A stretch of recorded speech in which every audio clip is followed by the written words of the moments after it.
Apakah yang dapat kita tarik dari ayat ini tentang kebohongan? Tetapi bagaimana halnya dengan sesuatu yang bernama bohong putih? Apakah itu tetap dosa di mata Tuhan? 嗨，我是大水军的朋友 Joke。当看到一位贫苦的老人因为不想让儿女担心而对他们撒下善意的谎言，大家会怎么做呢？哎，叔叔，我这正在吃饭呢。你也在吃饭？伙计们要了好几个菜，有5、6个菜呢，有香的。我正在这吃着呢。哎，放心，我这边挺好的。你放心好了哈。别挂了我。好，哎，都在急着吃菜喝酒了，我就挂了哈，我和你再说了。你放心好了，注意安全哈。好嘞，好，挂了。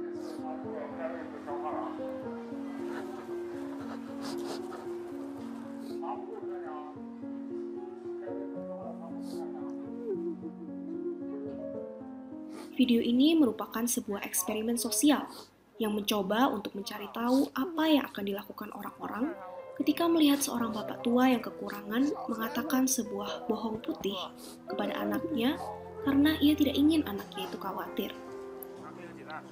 宝宝吃吧，这个鸡蛋宝宝吃。谢。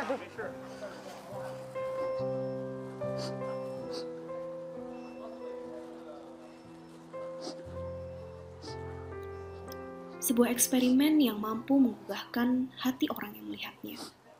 Tetapi pada kesempatan ini, saya ingin mengajak kita semua untuk memperhatikan apa yang dilakukan oleh bapak ini. Ia mengucapkan sebuah kebohongan putih.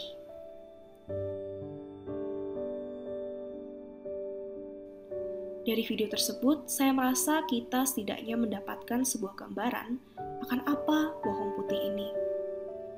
Pencarian cepat pada Google akan memberikan kita deskripsi berikut.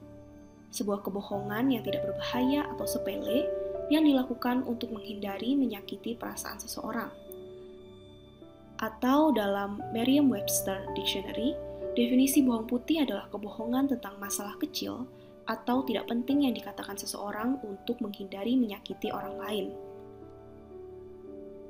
Coba bandingkan dengan definisi berbohong yang berikut ini.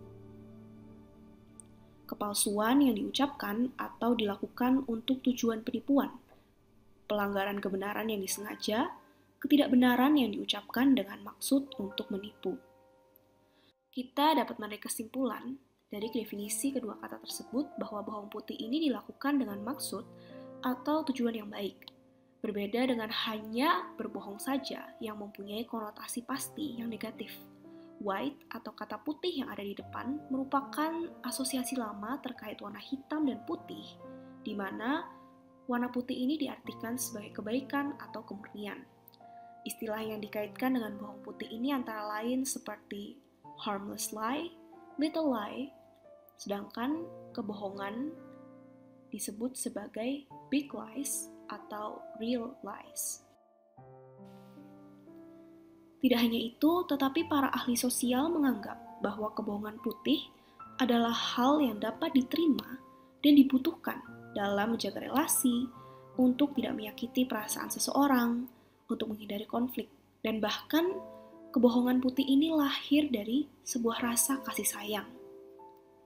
Pihak bernama Simply Hired mensurvei lebih dari 1.000 karyawan yang digaji penuh untuk menentukan seberapa umum kebohongan putih terjadi di tempat kerja. Dan 98% responden mengaku mengatakan ketidakbenaran di tempat kerja. Ketika kita berbohong, tubuh kita bereaksi. Inilah teori yang mendasari peralatan lie detector, bahwa tubuh kita bereaksi secara fisik ketika kita tidak merespon dengan jujur. Tetapi uniknya, sebuah penelitian juga menemukan bahwa ketika seseorang mengatakan bohong putih, tubuh mereka tidak bereaksi secara fisik. Seakan-akan bohong putih itu adalah hal yang normal dan mereka tidak mendapatkan atau merasakan kegelisahan apapun. Maka sekarang kita dapat menyimpulkan bahwa bohong putih itu berbeda dengan bohong dengan tanda kutip biasa, Beberapa orang menerima bawang putih sebagai hal yang penting dalam kehidupan sosial kita. Lalu kembali kepada kita sendiri. Apakah orang Kristen dapat menerima bawang putih ini sebagai hal yang boleh dilakukan? Apa kata Alkitab? Standar apa yang seharusnya kita ikuti? Pemaparan barusan kelihatannya telah memberikan kelonggaran yang menganggap bahwa bawang putih itu boleh dilakukan, atau dalam kata lain, bawang putih bukanlah dosa. Tetapi benarkah demikian? Alkitab dengan jelas menyebutkan bahwa berbohong merupakan dosa.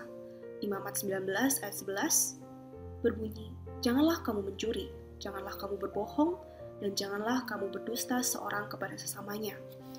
Amsal 12 ayat 22 berbunyi, "Orang yang dusta bibirnya adalah kekejian bagi Tuhan, tetapi orang yang berlaku setia dikenannya."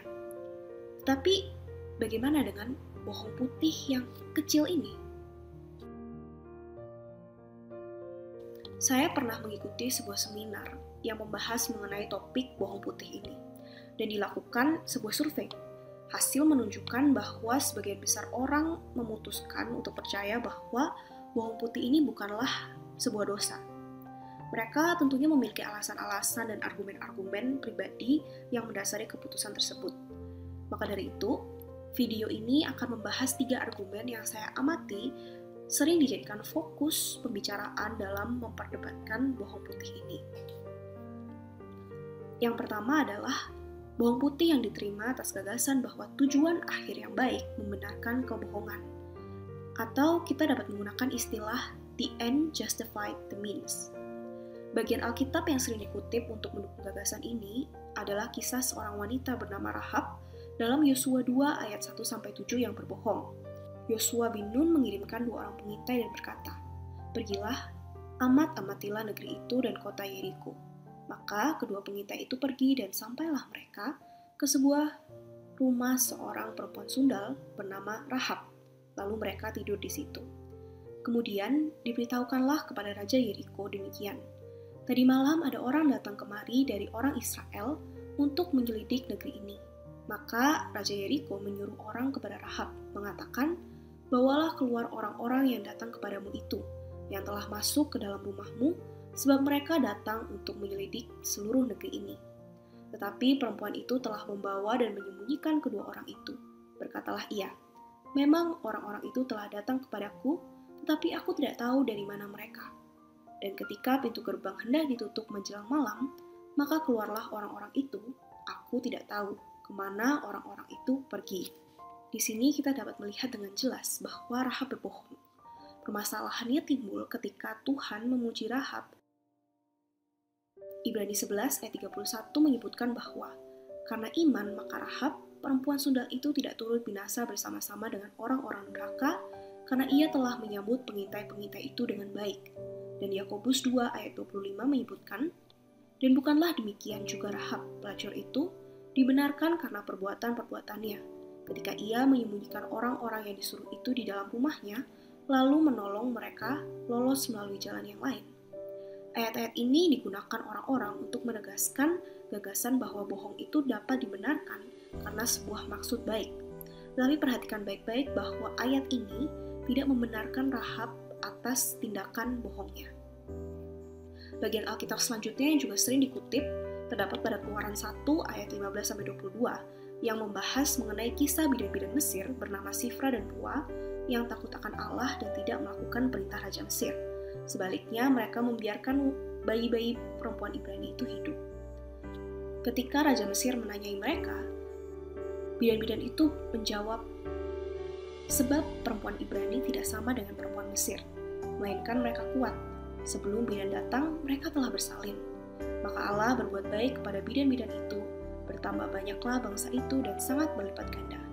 Dan karena bidan-bidan itu takut akan Allah, maka ia membuat mereka berumah tangga."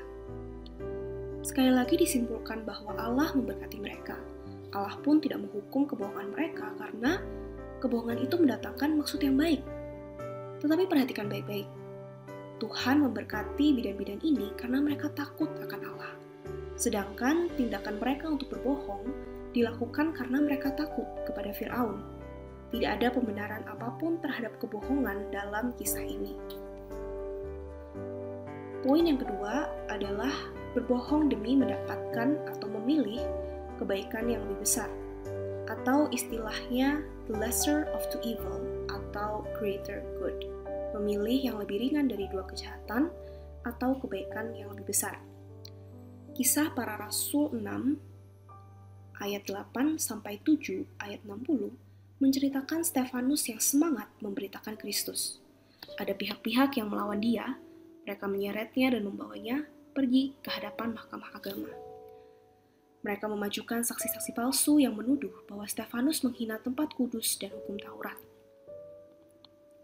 Dalam Kisah Rasul 7 ayat 1, ketika imam besar bertanya kepada dirinya, benarkah demikian?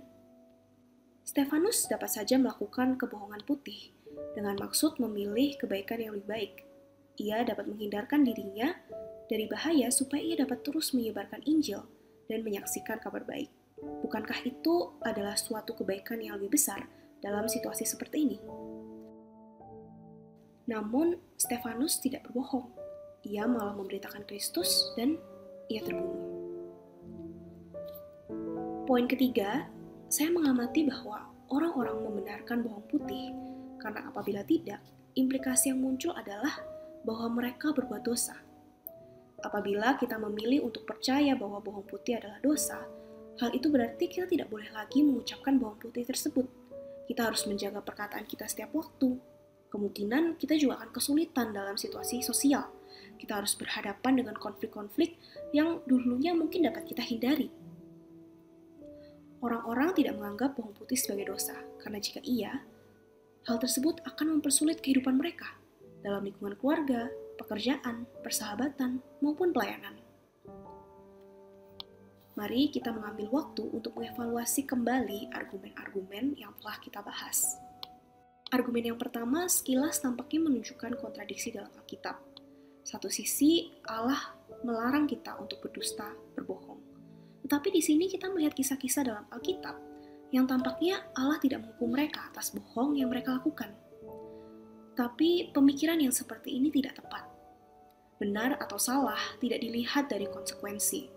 Konsekuensi dosa yang kelihatannya baik atau menguntungkan tidak mengubah dosa tersebut menjadi bukan dosa. Malahan pemikiran yang demikian dapat membuat kita membenarkan dosa-dosa selain bohong putih karena tujuan akhir yang baik. Alkitab telah menyatakan bahwa Tuhan membenci pendusta. Alkitab juga menyatakan bahwa berbohong itu berkontradiksi dengan natur Allah, yang menyatakan bahwa Allah adalah kebenaran. Yesus Kristus adalah jalan dan kebenaran dan hidup. Tidak ada seorang pun yang datang kepada Bapa kalau tidak melalui Dia. Bandingkan dengan Yohanes 8 ayat 44 yang berbunyi, Iblislah yang menjadi bapamu dan kamu ingin melakukan keinginan-keinginan bapamu. Ia adalah pembunuh manusia sejak semula dan tidak hidup dalam kebenaran, sebab di dalam dia tidak ada kebenaran. Apabila ia berkata dusta, ia berkata atas kehendaknya sendiri, sebab ia adalah pendusta dan bapa segala dusta. Sekali lagi, Alkitab dengan jelas telah menjelaskan bahwa Allah adalah kebenaran dan ia membenci dusta. Maka dari itu, kita tidak boleh menarik konklusi sembrono dengan mengatakan bahwa bohong demi kebaikan itu diperbolehkan hanya karena tidak ada pernyataan eksplisit, terkhusus dalam kasus kisah Rahab dan kisah bidan-bidan Mesir ini. Yang kedua, kita ini adalah manusia yang terbatas, dan kita harus mengakui bahwa kita tidak dapat memahami rencana besar Allah secara menyeluruh. Seringkali kita membuat keputusan di tengah ketidaktahuan kita, di tengah keterbatasan pengetahuan kita. Apa yang mungkin kita anggap sebagai kebaikan, yang lebih besar tidak selalu dipandang demikian oleh Tuhan. Maka dari itu kita harus bergantung penuh kepada Tuhan. Yang ketiga, ketika kita meremehkan bawang putih sebagai hal yang kecil dan tidak berbahaya atas dasar keuntungan sendiri, yang kita lakukan adalah kita sedang meremehkan dosa. Ketika kita meremehkan dosa, kita pun meremehkan pentingnya intervensi anugerah Allah, merendahkan karya Kristus di kayu salib. Kita hidup di dunia yang dicemari dosa. Sangatlah penting bagi kita untuk peka terhadap dosa dan mengakuinya. Salah satunya adalah bawang putih. upaya-upaya untuk merendahkan, memutarbalikkan fakta bahwa bohong putih dan segala jenis bohong lainnya disertai embel-embelnya marak terjadi sekarang. Marilah kita dengan jujur mengakui kepada diri sendiri bahwa apa yang selama ini kita lakukan adalah kebohongan. Ketika kita mengakui bahwa diri kita berbohong, terlebih penting lagi bagi kita untuk mengakui hal tersebut di hadapan Tuhan, bahwa kita adalah manusia berdosa yang membutuhkan Tuhan.